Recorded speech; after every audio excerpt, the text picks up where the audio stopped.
దేవునికి స్తోత్రము. అనుదిన దేవుని వాక్య ధ్యానమనక ఈరోజు 2024 సంవత్సరము జూన్ నెల 27వ తారీఖు. ఈరోజు ధ్యాన వాక్యము పరిశుద్ధ గ్రంథము నుండి కీర్తనల గ్రంథము 51వ సంకీర్తన 7వ వచనాన్ని మనం ధ్యానించుకుందాము. మనుషులు పెట్టు నిందకు భయపడకుడి, వారి దూషణ మాటలకు దిగులు పడకుడి. ప్రియ దేవుని బిడ్డలారా, ఈరోజు ధ్యాన వాక్యము మనుషులు పెట్టు నిందలకు భయపడవద్దని యెషయా ప్రవక్త ద్వారా దేవుడిచ్చిన వాగ్దానమును మనము ధ్యానించుకుంటున్నాము. మనుష్యుడు దేవుని ఆజ్ఞలకు లోబడి జీవించాలి, అనగా ఇతరుల పట్ల న్యాయంగా ప్రవర్తించాలి.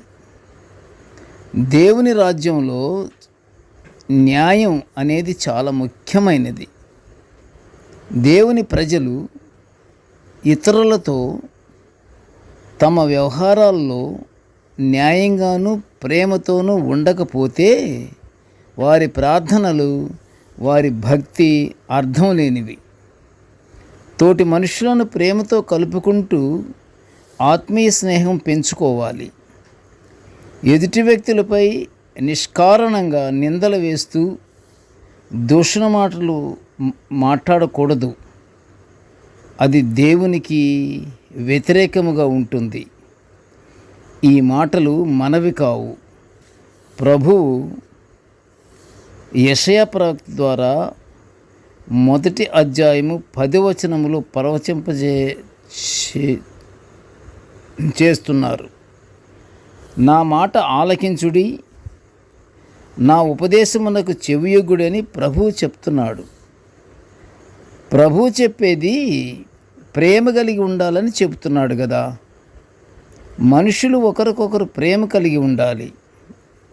యోహాను భక్తుడు కూడా ఆయన సువార్తలోని 13వ అధ్యాయం 34లో మీరు చూడండి, మీరు ఒకరినొకరు ప్రేమింపవలెను అని మీకు క్రొత్త ఆజ్ఞ ఇచ్చుచున్నాను.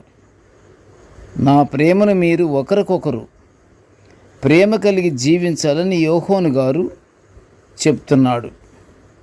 మనుషులలో ఒకరినొకరు నిందలు వేసుకొనుట, దూషించుట ఇవన్నీ అపవాది క్రియలు.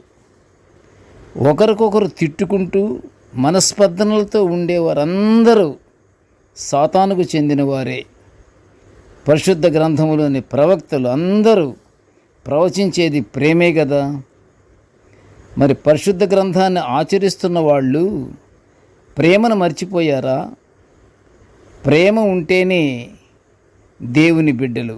ఆ విధంగా ప్రతి ఒక్కరూ ప్రేమ కలిగి ఉంటే వారు దేవుని బిడ్డలు. ప్రియ దేవుని బిడ్డలారా, ప్రతి ఒక్కరూ నిందించుకొనుట, దూషణ మాటలు మాట్లాడుట కట్టిపెట్టి ప్రేమ కలిగి జీవిద్దాము. ప్రేమ కూడా ఆత్మఫలమే అని అపొస్తలుడైన పౌలు గారు గలతీయుల సంఘానికి వ్రాసిన పత్రికలో 5వ అధ్యాయం 22లో చెప్పిన మాట మనమంతా పాటించుచు ఏమని, ప్రేమ కూడా ఆత్మఫలమే అన్నది మర్చిపోకూడదు. దాన్ని పాటించుచు పరలోక ఆశీర్వాదాలు పొందుకుందాము. ప్రార్థన చేసుకుందాం. కృపగల తండ్రి, జీవములనైనా నీ పాదములకు స్తోత్రములు. తండ్రి, నీ దివ్యమైన వాక్యాలను మేము నిత్యము దేవా మేము ధ్యానించుకునే గొప్ప భాగ్యాన్ని మాకు అనుగ్రహించినావయ్యా. వాక్యానుసారంగా జీవించుటకు ప్రతి బిడ్డకు తండ్రి నాయన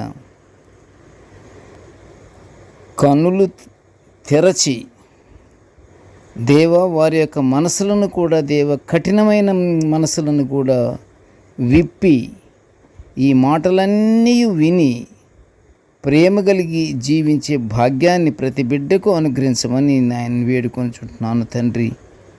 కృపగల నాయన, నీ పాదములకు స్తోత్రములు.